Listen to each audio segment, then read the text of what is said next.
What's up, everybody? Welcome to another episode of China Update, where I provide you guys with the most up-to-date political, economic, and geostrategic analysis on the world's number 2 economy.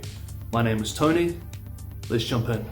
Happy Tuesday, everybody. Yesterday, Monday, the largest annual migration event in the world kicked off with the official first day of the Chinese New Year, also known as Spring Festival travel season. This travel season, officials are extra nervous as the country is grappling with several Delta and Omicron outbreaks. Despite both carrots and sticks, large numbers of people intend to travel during this period.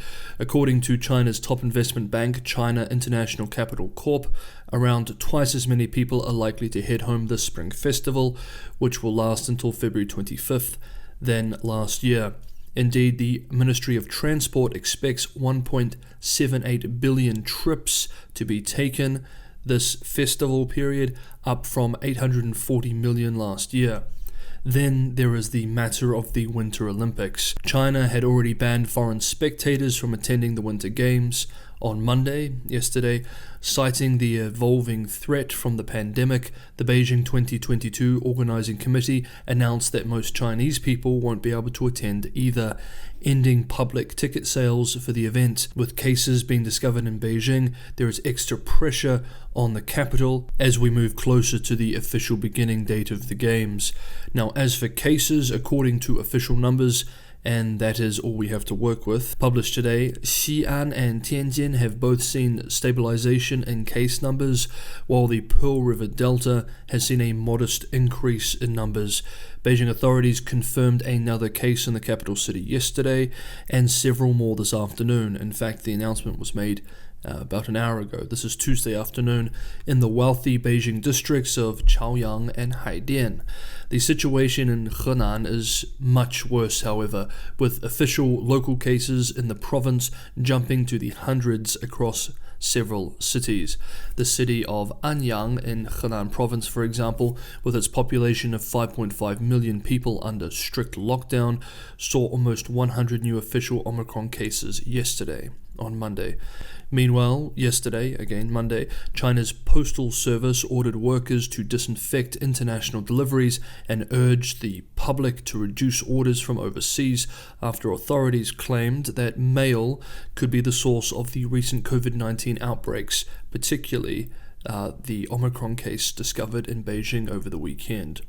Now, speaking of over the weekend, Beijing held its annual 2-day Central Political and Legal Work Conference. A big theme this year was external and internal threats and hostile forces. Speaking at the event, Secretary General of the Central Political and Legal Affairs Commission, someone who we have quoted in previous videos, Chen Yixin, identified quote-unquote 7-fold challenges China is facing, one of which was, quote, external forces as a major threat to the country. End quote. The official commentary on the event discussed 4 points of consensus and 10 big explorations. Let's briefly look at a few key passages from the commentary. We must implement special action to safeguard national political security and explore new ways to effectively prevent and diffuse political security risks. We should not only build an iron wall to prevent foreign hostile forces from infiltrating, subverting, and destroying, but also strive to eradicate the soil that affects political security in China. And complexity in the security situation of neighboring regions has increased. Violent separatist forces harassing overseas and causing trouble in China is obvious. The situation of Xinjiang Tibet-related anti-secession struggle is complicated. And China is faced with the triple pressure of demand contraction, supply shock, and weakening expectations. Economic difficulties and challenges are obviously increasing. New risks in the financial field are still emerging, and risks in new investment fields are being exposed at an accelerated pace. With the economic downturn, some deep-seated problems may come to light. If the financial risks are not heeded well, they are easily transmitted to the social and political fields. And lastly, online ideology has become a main battlefield. Our political and legal front must attach importance to the development of informationization. We must improve control over online public opinion and network security. Okay, next up, Taiwan. Taiwan will spend an extra 237 billion new Taiwan dollars, approximately 8.71 billion US dollars, on 8 types of weapons to help boost its defenses in the face of a deteriorating cross-strait situation with the mainland. The Hong Kong-based South China Morning Post reports that military observers said that the weapons, to be built by Taiwan itself, included missiles capable of striking coastal and inland mainland China. Some surface-to-surface missiles, for example, reportedly have a range of 1,200 kilometers, approximately 745 miles, putting cities like Nanjing and Wuhan on the Yangtze River within striking distance. The Defense Ministry explained in a budget report that special funds will be used to mass-produce precision and long-range missiles, as well as naval ships to bolster the island's sea and air defenses. In recent days, Taiwan's legislature approved the 5-year spending plan as a special military budget to come on top of the already record $500 billion new Taiwan dollar, 18 billion US dollar defense budget for 2022. According to the lawmaking body, the extra spending will be financed through government borrowing. The Taiwan Strait situation has become more unstable in recent months. Taiwan authorities complain that the People's Liberation Army Air Force has sent warplanes into Taiwan's air defense identification zone almost daily. And back in October, Taiwanese Defense Minister warned that the People's Liberation Army would be able to mount a full-scale invasion of Taiwan by 2025.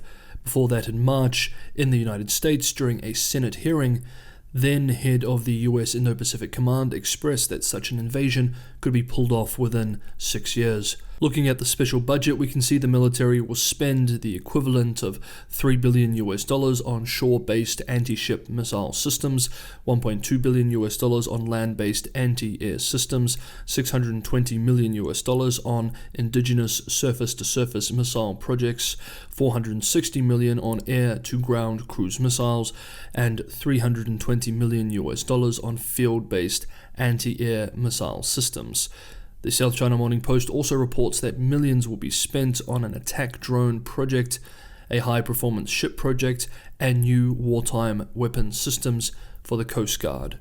Quote, observers said the missiles and the high-performance ships were designed to play a key role in the island's asymmetric warfare strategy to counter the much larger force the PLA can muster. End quote. And last up, the Evergrande housing crisis, and we have a few major developments that we need to touch on today. Quickly, if you're enjoying the episode, don't forget to hit the like button. It's the only way this video can be shown to new people. And if you're watching this for the first time, you're getting some value from the episode, maybe consider subscribing, hit that bell notification, and you'll have the most up-to-date analysis when I release these every day. Okay, let's move on. Official data published by the National Bureau of Statistics yesterday confirmed what we have known for some time now. China's property industry, representing anywhere from 25 to 30% of GDP in China, shrank at a faster pace in the 3 months of last year, the final 3 months of last year, in the wake of the Evergrande triggered housing crisis. In the first consecutive quarterly decline since the global financial crisis in 2008, output in the real estate sector shrank 2.9% in the fourth quarter after a 1.6% contraction in the previous 3 months. The construction sector also saw its output decline by 2.1% during the same period. Those two sectors combined were 13.8% of national output in 2021. Bloomberg Intelligence Unit analysts observed that despite authorities' efforts to ease some restrictions on real estate funding, China's property market slump persisted in December, with the downturn spanning developers' sales, investments, land purchasing, and financing activities. Yesterday we discussed increased concern towards Country Garden, China's largest property developer as measured by total sales. According to a filing with the Hong Kong Stock Exchange, yesterday Country Garden Holdings Co. brought back $5 million US dollars worth of July 2020 notes and $5 million US dollars of April 2026 notes. This morning, Tuesday morning, the mega developers' dollar bonds saw some reversals after Monday's record declines, but market sentiment is still not great. Its 6.5% note due in 2024 is still sitting at around 74 cents on the dollar. And keep in mind, this is supposed to be one of the healthier developers and is the largest developer in the country. And a research note published yesterday, Monday evening, by Bloomberg Intelligence credit analyst Andrew Chen found that the market capitalization of China's property offshore bonds has dropped from 151 billion of par value to 69 billion of market value, quote, indicating more than 80 billion US dollars in investor losses, end quote.